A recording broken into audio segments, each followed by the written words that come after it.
Hello there. Well, this is my take two on my tips for fermenting. My first video had some bloopers and it just proved to myself why I should not be doing live videos.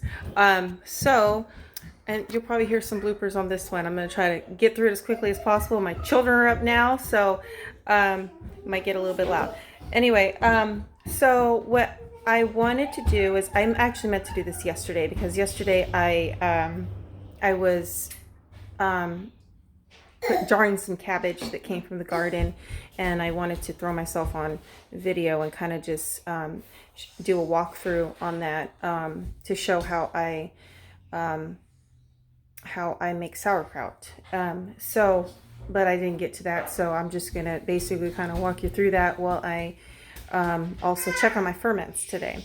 So I have in my ferment drawer right now, I have just sauerkraut. I have some that I jarred, green cabbage that I jarred from my garden from Friday, I believe, and then the red was from yesterday morning. So a couple of things. There's so many different ways that people choose to ferment, and I'm just going to share with you my way that I personally like, and the reasons why I like to do it that way. So what I do is I just basically chop up the cabbage in pieces, and I don't really go in precise ratios or anything like that as far as making my brine is concerned. I know there's like certain percentages and solutions. I've never done that. I don't do that with my cooking, my baking, anything. It's just what feels right. Is generally, I've been blessed with good turnout that way, and you know, taste is unique each time. So yes, Alicia, one second. Can you make me smoothie? Yes, when I'm done. So anyway, so I just chop up cabbage a little bit at a time, and then I will throw some salt on there and smash it so that it bruises the ferment, and you need that bruising so that it can release the sugars. And the salt will allow sweating of the ferment, or sweating of the cabbage in this instance, and so it will essentially create its own brine. Now, depending on how much you smash, if you may not have enough water to completely create the brine, so then you have to add water afterwards, and you'll know if you need to in a second. I'll share that with you. So anyway, and I just do that layers at a time. Cabbage, chopped up cabbage, salt, smash. And I don't get anything like, you know, ferment kit or anything like that. I just use mason jars that I buy and I use for everything else, and I smash with the end of one of my kitchen cooking utensils. And so anyway, so then I do that until it's about 3/4 full, and then whatever is still uncovered, so if I have not created enough sweating from the salt, then I will fill it up with water enough to cover the ferment. And you need to cover the ferment because the brine is the protection for the ferment. Now, when you are fermenting something, you are preserving a food. But in that process of preservation, and see, people want, you were drawn to ferments because of the probiotics and the good bacteria. But when you are creating a good bacteria scenario, you also have the ability to create bad bacteria overgrowth. And so putting things in the brine ensures 100% in the brine ensures that you're not going to have to worry about bad bacteria, and that you are truly preserving the food that you are fermenting.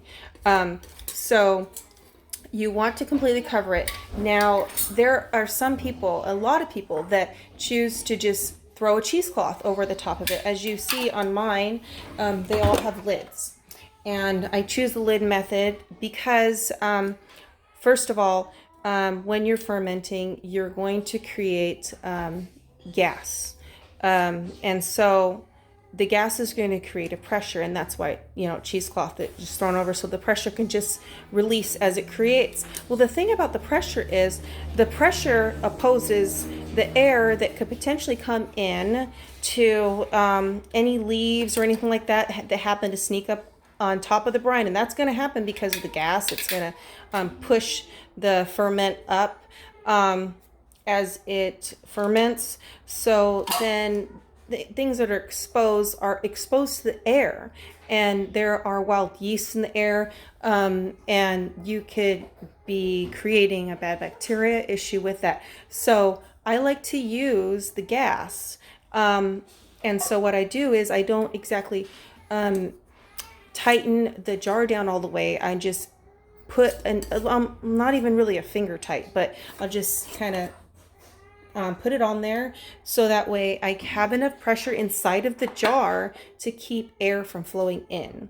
And it will still have to get burped every day. So I'm going to go through all of these and burp them. Not with you right now, but I will have to do that. So I'm going to grab one of these guys here, and we're going to burp one together. So here's one right here.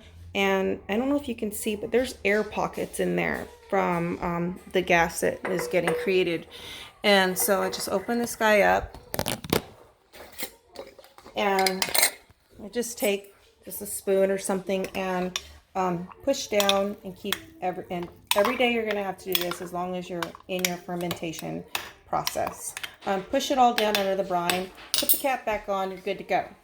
Now, one important thing that I want to state about this, another safeguard for your ferment, is a lot of times what I'll do is I will take like a whole cabbage leaf, and I will just put it directly on top after I've made the brine and when I'm starting my fermentation process, and everything's jarred up and stuff. I'll just take a large cabbage leaf and I'll just put it on top and let it sit on top of the brine, so that way that cabbage leaf is kind of like a barrier. It helps push everything down in or keep things from floating up.